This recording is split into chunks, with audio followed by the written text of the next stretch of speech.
O poder de Deus para a salvação. Paulo estava certo de que a palavra de Deus em si mesma era suficiente para produzir a verdadeira fé salvífica no mais duro dos corações.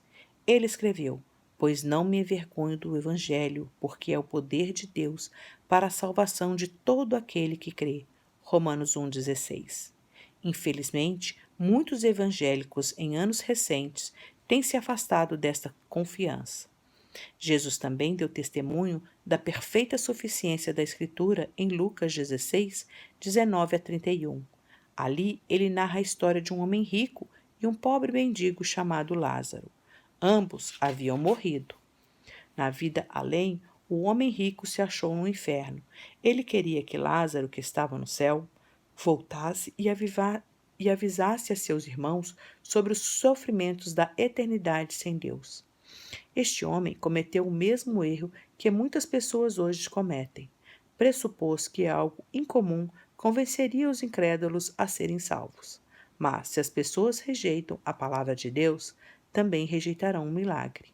Abraão disse ao homem rico: Eles têm Moisés e os profetas, ouçam-nos. Versículo 29.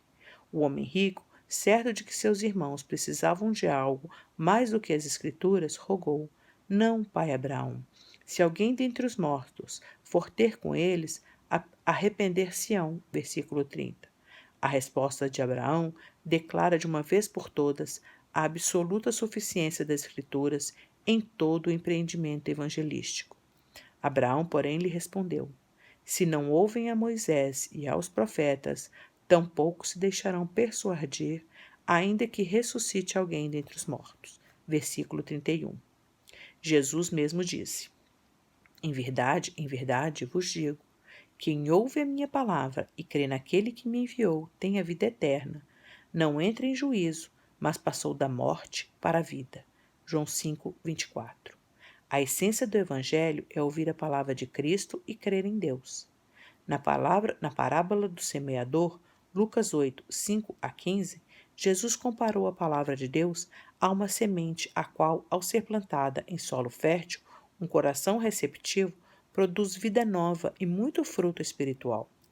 Jesus também disse: Porque eu não tenho falado por mim mesmo, mas o Pai, que me enviou, esse me tem prescrito o que dizer e o que anunciar. E sei que o seu mandamento é a vida eterna.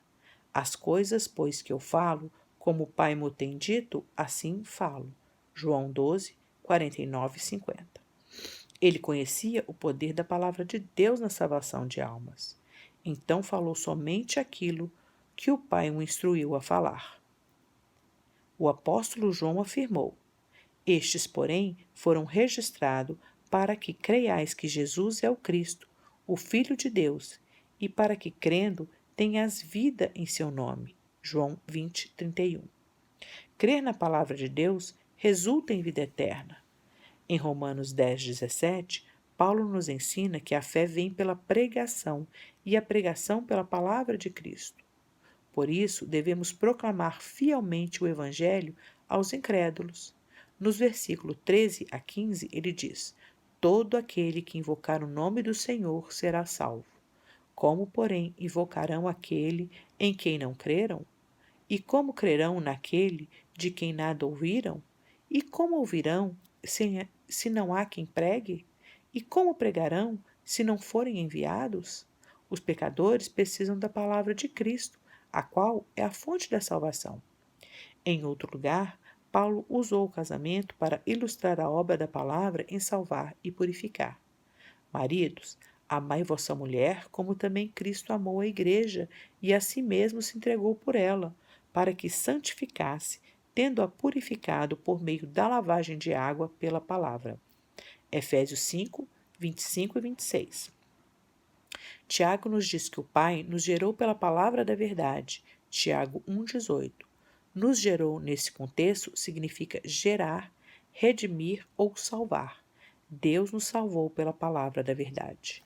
Pedro declarou: Pois fostes regenerados não de semente corruptível, mas de incorruptível, mediante a palavra de Deus, ao qual vive e é permanente. Pois toda a carne é como a erva, e toda a glória como a flor da erva. seca-se a erva e cai a sua flor. A palavra do Senhor, porém, permanece eternamente. Ora, esta é a palavra que vos foi evangelizada. 1 Pedro 1, 23 a 25. Pedro ecoou o que Jesus ensinou na parábola do semeador. A palavra de Deus é a semente que produz a salvação.